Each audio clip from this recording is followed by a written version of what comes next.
Good day everyone, welcome to our physics series, and today we'll be discussing the topic linear motion. Linear motion. Linear motion is the motion of a body in a straight path or line. Examples are motion of a stone falling freely from a rooftop, vertical motion of the mass on a spiral spring when disturbed. Now we are going to be discussing some terms relating to motion. The first is distance and displacement. Distance. Distance is the interval between one position and another. It is also how far a body has traveled from its original position. Distance could be along a straight path or a circular path or a winding path. The SI unit of distance is meter. Displacement. Displacement is defined as distance traveled in a specified direction. It is a vector quantity. Example of displacement are 10 km north and 24 km east. Speed and velocity. Speed is defined as the time rate of change of distance. It is distance traveled per unit time. It is a scalar quantity. Speed is equal to distance divided by time.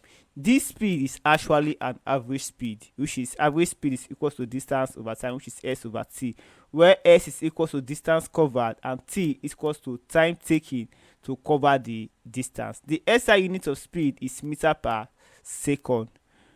Velocity. Velocity is defined as the time rate of change of displacement. It is displacement per unit time. Velocity is equal to displacement over time, where v is velocity, s is displacement, and t is time. The SI unit of velocity is meter per second.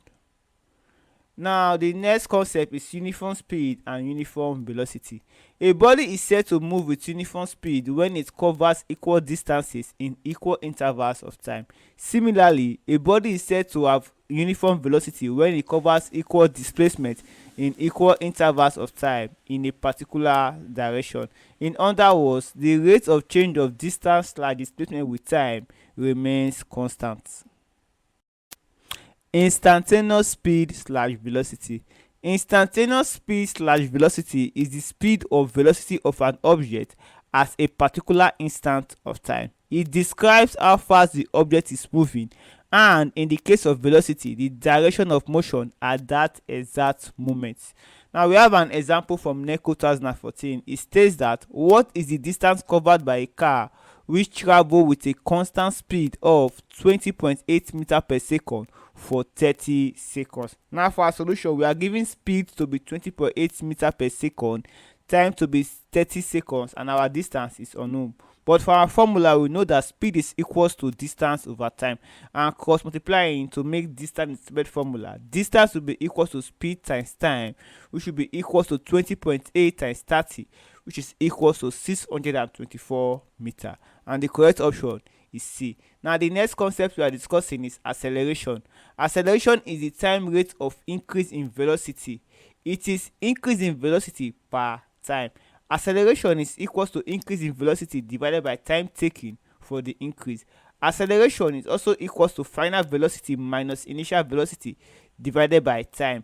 Given that acceleration is equal to a, final velocity is equal to v, initial velocity is equal to u, and time is equal to t. A will be equals to v minus u divided by t. This is the formula for acceleration. The SI unit of acceleration is meter per second square. Retardation. Retardation is the time rate of decrease in velocity. Retardation is negative acceleration. It is also called deceleration.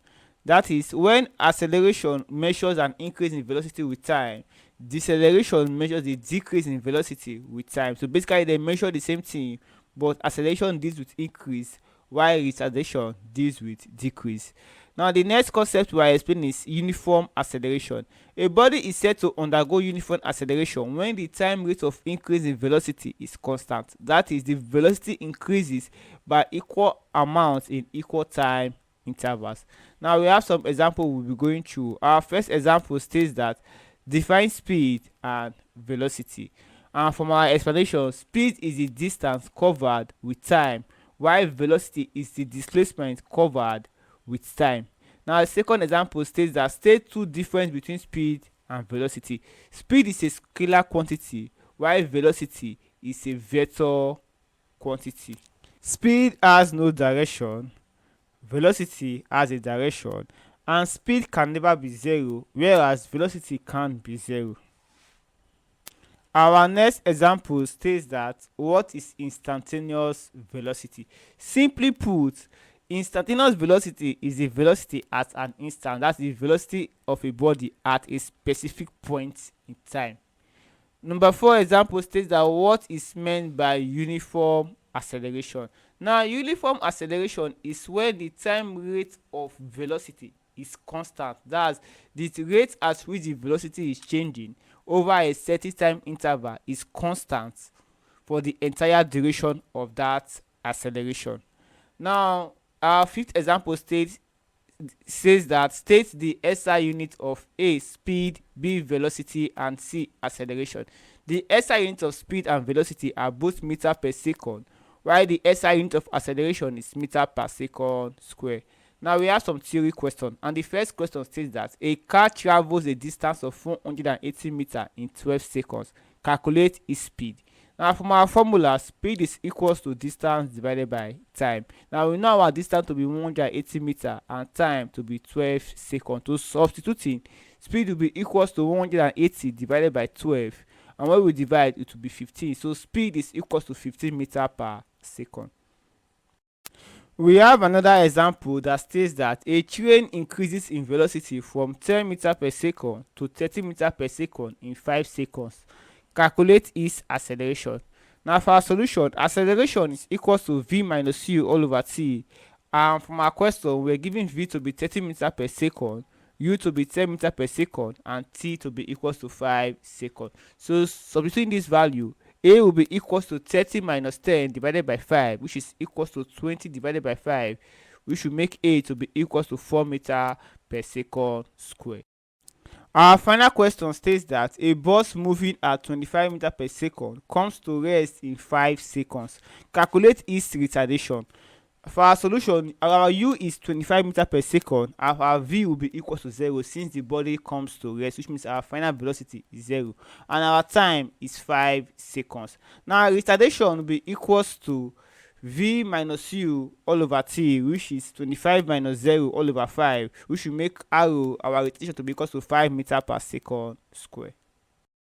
Here are some exercises for you to try your hands on at home. And for more insight on this topic, you can check out our Hidden Facts Physics textbook. You can get the hard copy in bookshops, or if you are interested in the soft copy, you can get it at the website on the bottom of the screen. Thank you.